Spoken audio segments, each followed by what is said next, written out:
बिस्मिल्लाहिर्रहमानिर्रहीम। अस्सलाम वालेकुम प्यारे बच्चों, कैसे हैं आप? यकीनन ठीक होंगे, तंदुरुस्त होंगे।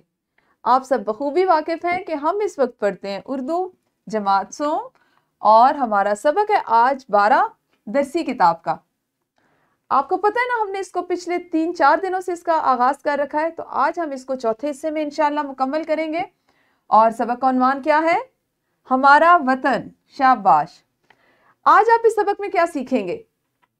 आज सीखने की चीजें हैं मतन में शामिल नए अल्फाज को जुमलों में इस्तेमाल कर सकें, और सबक जिसमें नज़्म व नसर कुछ भी शामिल हो सकता है उसको पढ़कर उसके मतन से मुताल्लिक सवालात के जवाबात लिख सके। अच्छा जी, आपको एक तस्वीर नजर आ रही है सामने। इस तस्वीर पर गौर कीजिए और जल्दी से इस तस्वीर को 5 मरबूत जुमलों में बयान करें, और इसके साथ ही साथ अपनी मुअल्लिमा को बताइए कि सूबा सिंध के मशहूर सहरा का नाम क्या है। वीडियो को रोककर ये सरगर्मी करें। किस किस बच्चे ने इस तस्वीर को 5 मरबूत यानी रफ्त वाले जो जुमले थे जो एक दूसरे से जुड़े हुए थे, एक ही मफहूम बयान करते थे, एक ही मौजू पर थे, उसमें बयान किया? सब ने। बहुत खूब, ये तो बहुत अच्छी बात है। अच्छा जी, क्या आप जानते हैं कि पाकिस्तान की अक्सरियत देहाती इलाकों में रहती है? देहात की फ़ज़ा साफ, पुरसुकून और तरोताज़ा होती है। आप में से भी अक्सर बच्चे ऐसे हैं जो देहात में रहते हैं ना, तो वो बच्चे अगर कभी शहर में जाएं तो उनको अंदाज़ा होगा कि शहर में आलूदगी होती है और वहाँ पे वो सुकून और वो चीज़ें नहीं मिलती जो उनको देहातों में मिलती हैं। हमने आज अपना बकिया मतन पढ़ना है और मतन में शामिल नए अल्फाज से आप जुमले बनाना सीखेंगे। किताबें खोल ली आप सबने? शाबाश। आज हम शुरू करेंगे जी, खैबर पख्तूनख्वा की सैर करेंगे, खैबर पख्तूनख्वा के बारे में जानेंगे। इस सूबे का पुराना नाम सरहद है। आप अपने वालिदैन से जाके पूछेगा, वो सब भी खैबर पख्तूनख्वा को सरहद के नाम से ही जानते हैं। इसका दारुल हुकूमत पेशावर है। यहाँ ज्यादातर लोग पश्तो बोलते हैं। दरा खैबर इसी सूबे में है। ये अपने कुदरती और हसीन मनाजर की वजह से बेहद मशहूर है। हर कोई इसकी वादियों, सवात, कागान और नारान के हुस्न को देखकर हैरान रह जाता है। इस सूबे के लोग अपनी मेहमान नवाजी और जफाकशी की वजह से बहुत शोहरत रखते हैं। यहाँ की अहम फसलें गंदम, मकई, तंबाकू और फल हैं। यहाँ के लोग गोश्त और खुश्क और ताज़ा फल शौक से खाते हैं। सज्जी, दमपुख्त और कढ़ाई गोश्त यहाँ की मरगूब ग़िज़ा है। यहाँ औरतें बड़े घेरे वाली शलवारें और कढ़ाई वाली कमीज़ें पहनती हैं। उसके बाद हम सैर करने जा रहे हैं जी बलोचिस्तान की। ये पाकिस्तान का रकबे के लिहाज से सबसे बड़ा सूबा है। इसका दारुल हुकूमत क्वेटा है। यहाँ के लोग बलोची, ब्राह्वी और पश्तो बोलते हैं। इसका ज्यादातर हिस्सा बंजर पहाड़ों पर मुश्तमिल है। यहाँ घुटनों तक लंबे कुर्ते और घेरदार शलवारें पहनने का रिवाज है। यहाँ की खवातीन खास किस्म का लिबास पहनती हैं।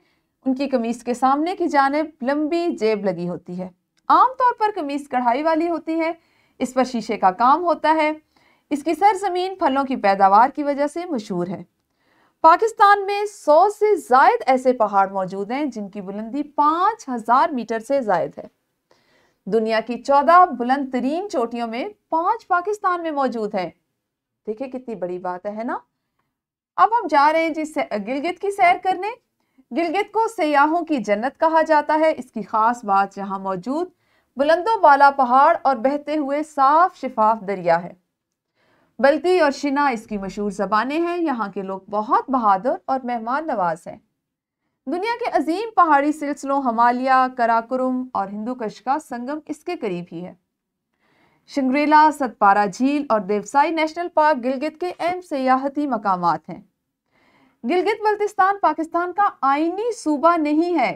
आइन के मुताबिक इसको सूबे का दर्जा नहीं दिया गया, बल्कि आप जानते हैं कि आईने पाकिस्तान के मुताबिक पाकिस्तान के सिर्फ 4 सूबे हैं।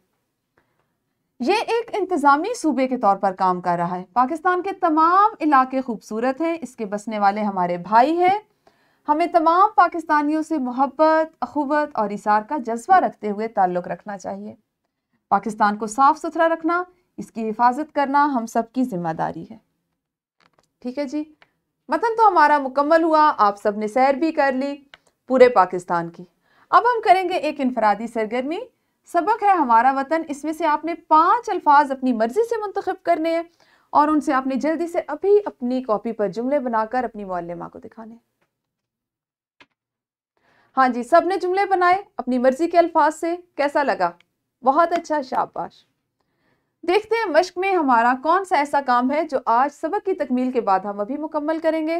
تو سوال نمبر 1 درج ذیل سوالات کے زبانی جوابات دیں۔ ابھی آپ کی معلمہ آپ سے پوچھیں گی اور آپ ان کے جواب دیں گے، اور ہمارا درست جواب کے انتخاب میں سے چھٹا اور 7واں جزو آج کے سبق سے متعلق ہے، تو اس لیے آپ اس کو بھی ابھی اپنی کتاب پر کر لیجئے۔